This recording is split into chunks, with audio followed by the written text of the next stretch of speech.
Hello everyone, welcome to my channel. मैं हूं प्रज्ञा और आज के वीडियो लेक्चर में हम जो है क्लास 9th हिस्ट्री का chapter 2 the reformation and enlightenment इसके एक्सरसाइजेस के क्वेश्चन देखेंगे।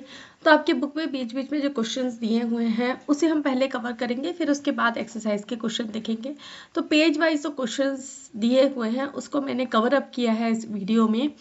तो स्टार्ट करेंगे। पेज 115 में क्वेश्चन दिया हुआ है, how and why did so many different ways of worshipping the God the same God develop, discuss in class. तो कैसे एक ही भगवान को, एक ही देवी या फिर देवता है, एक ही हम अगर भगवान को मानते हैं तो अलग अलग तरीका कैसे डेवलप हो गया।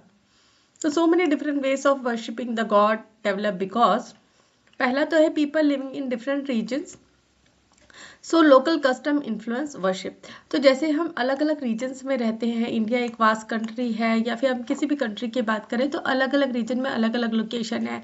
कोई कोस्टल एरियाज होता है, कोई ड्राई एरिया होता है, तो अलग अलग रीजन्स के हिसाब से जो पूजा पाठ करने का तरीका बहुत ही अलग हो जाता है। जैसे कि अगर नॉर्थ इंडिया में अगर हम शंकर भगवान के शिवलिंग की जो पूजा की बात करें तो हम जल चढ़ाने जाते हैं, लेकिन अगर आप साउथ इंडिया में जाएंगे तो आपको कोई जल चढ़ाने नहीं मिलेगा, वहाँ भगवान की मूर्ति को टच करना अलाउ नहीं होता है। तो ये आज की डेट का है। तो अलग अलग डिफरेंट लोकेशंस के हिसाब से अलग अलग तरीके होते हैं। Different language led to different explanation of religious ideas. तो जैसे हमारी कंट्रीज में वास्ट लैंग्वेजेस है, डिफरेंट लैंग्वेजेस है, तो इससे भी अलग अलग रिलीजियस आइडियाज को अलग अलग तरीके से दर्शाया गया है, बताया गया है। Saint and reformers taught devotion in their own ways. तो जैसे कि हमने चैप्टर में देखा है अलग अलग सेंट्स और रिफॉर्मर्स थे, तो उन्होंने अपने अपने तरीके बताए, तो इससे भी बहुत फर्क पड़ा। Some people refer rituals, other prefer prayer और meditation.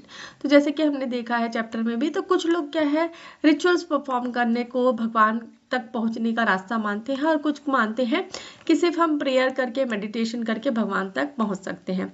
Social condition make people look for simpler and more equal forms of reform. तो सोशल कंडीशंस जैसे हैं, कोई गरीब है, अमीर है, उसके तौर पे भी लोग सिंपलर तरीके, अगर कोई गरीब व्यक्ति हो तो सिंपल तरीके से पूजा करेगा, और इक्वल फॉर्म्स होते हैं वर्शिप के। नेक्स्ट है tell the class about different sects in religion you believe in. तो कौन से डिफरेंट सेक्स है रिलीजन के हमको बताना। तो हम हिंदू हैं, तो हिंदुज्म के हिसाब से कौन से सेक्स होते हैं। तो सबसे पहला होता है शैविज्म, जो लोग विष्णु भगवान या लॉर्ड शिवा को, sorry, people worship lord Shiva as supreme god, तो शिव भगवान को प्रमुख मानते हैं। वैसे ही वैष्णविज्म होता है, people worship Lord Vishnu and his avatars like Rama and Krishna.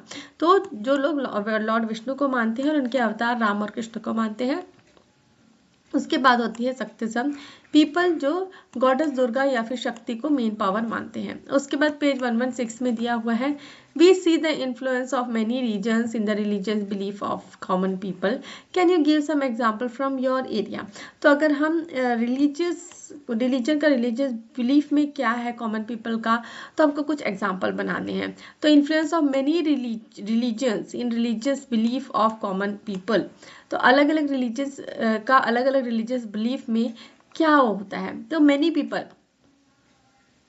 People visit Hindu temple, mosque, church to pray for health and success. तो देखिए हमारी कंट्री एक वास्ट कंट्री है जहाँ पे अलग अलग रिलीजन्स हैं, ठीक है। तो सबके अपने अपने रिलीजियस बिलीव्स है, लेकिन ऐसा नहीं है कि हिंदू सिर्फ हिंदू टेम्पल्स तक ही सीमित रहते हैं, नहीं।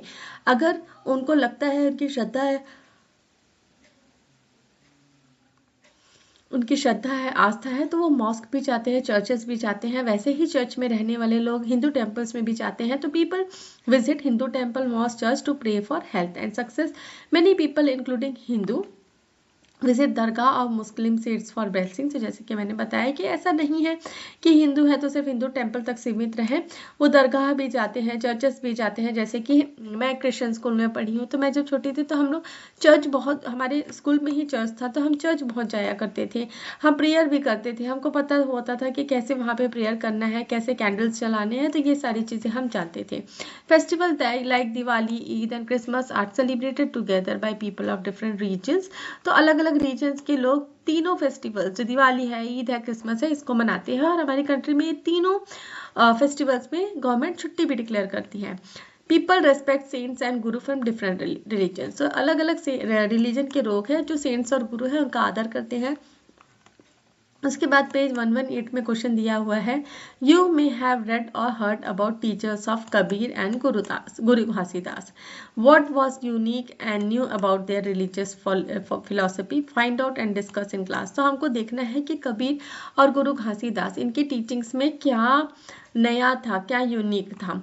तो कबीर, पहले हम कबीर के बारे में देखेंगे, संत कबीर के बारे में, उसके बाद हम घासीदास जी के बारे में देखेंगे।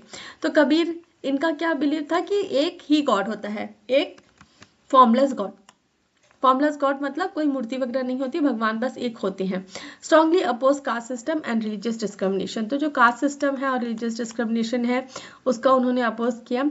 Rejected idol worship and meaningless ritual, तो उन्होंने जो आइडल वर्शिप है या फिर मीनिंगलेस रिचुअल्स है उसका अपोज किया।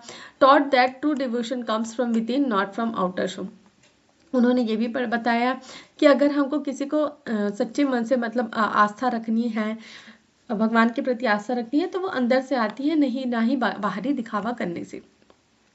Used simple language so common people could understand, तो संत कबीर जो है कॉमन लैंग्वेज, एक सिंपल लैंग्वेज में अपने जो भी प्रवचन है उसे देते थे ताकि जो कॉमन लोग हैं वो उसको जान सके, समझ सके। उसके बाद गुरु घासीदास के बारे में हमको देखना है।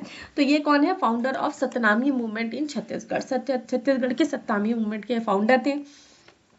Taught believe in one supreme god, तो इन्होंने भी यही बताया कि एक सुप्रीम गॉड होता है जिनका क्या नाम है? Satnam. Strongly oppose caste system and untouchability, तो कास्ट सिस्टम और अनटचेबिलिटी को इन्होंने उनका विरोध किया। Emphasize truth, equality and moral living, तो इन्होंने ट्रूथ, इक्वालिटी और मोरल लिविंग पे जोर दिया। उन्होंने क्या एंकरेज किया कि सिंपल वर्शिप होनी चाहिए, ज़्यादा रिचुअल्स नहीं होने चाहिए।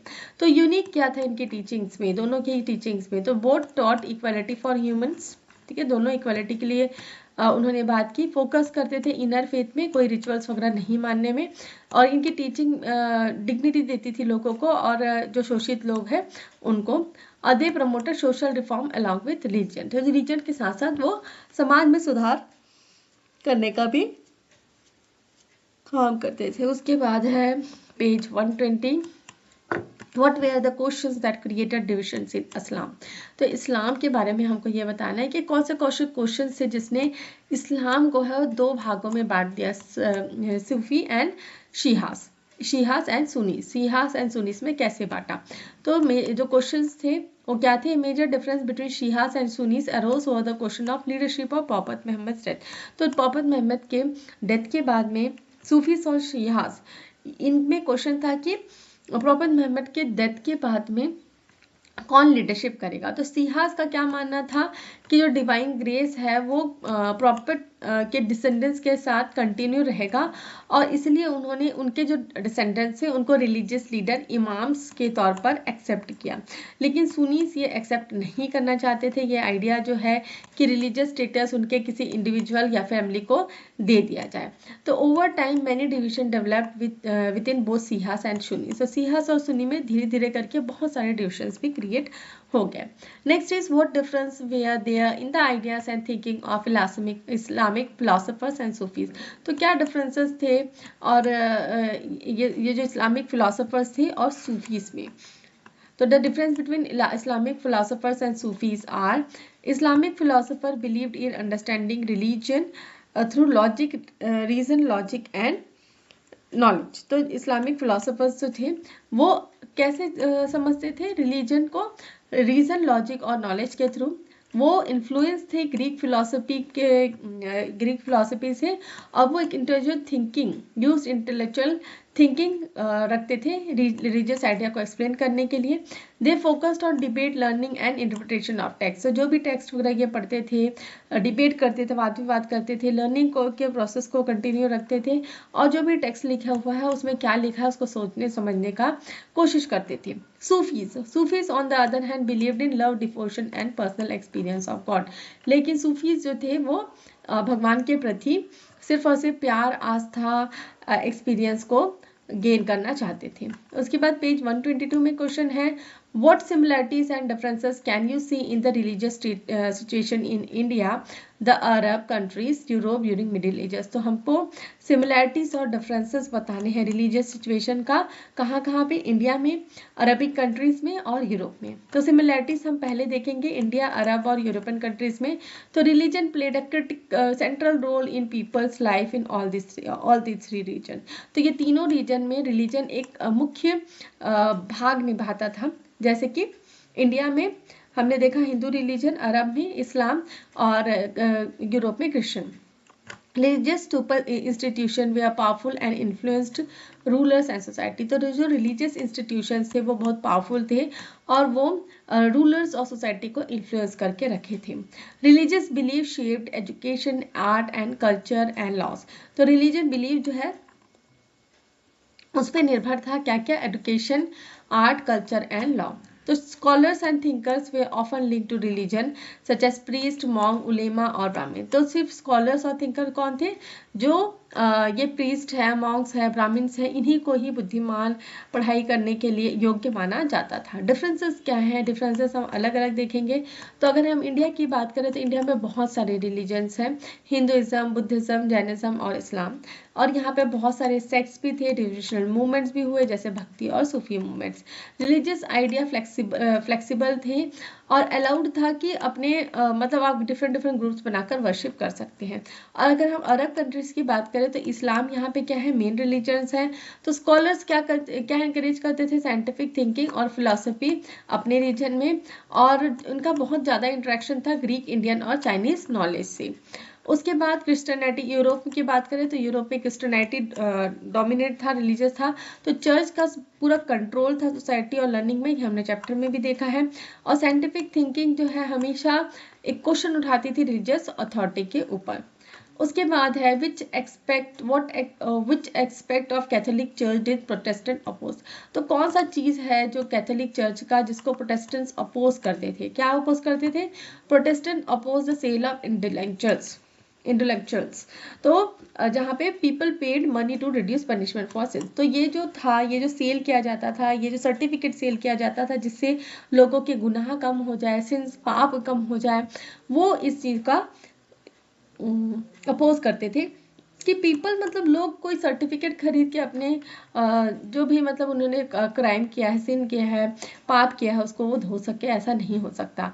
दे criticise the corruption and wealth of church. तो उन्होंने क्रिटिसाइज किया जो करप्शन है, वेल्थ है चर्च में, जो करप्शन हो रहा है, और जो वेल्थ, जो खजाना उन्होंने चर्च में इकट्ठा करके रखा है. Protestant rejected the idea that pop had absolute authority over Christians. और प्रोटेस्टेंट्स ने ये भी रिजेक्ट किया कि जो पॉप होते थे उनका पूरा अथॉरिटी हो, एब्सोल्यूट अथॉरिटी हो क्रिश्चियंस के ऊपर, वो जो बोले वही सही हो. और उन्होंने ये भी बिलीव को अपोज किया कि सिर्फ प्रीस्ट के पास अधिकार है कि वो बाइबल को पढ़ सके और उसको समझ सके. Protestants believe people could reach God through faith alone, not church rituals. और ये भी मानते थे कि लोग भगवान तक पहुंच सकते हैं सिर्फ और सिर्फ भक्ति करके, फेथ रख के, ना कि चर्च के रिचुअल्स से. उसके बाद है व्हाट सिमिलरिटीज और difference can you see between bhakti and Sufi movements in India and reformation in Europe.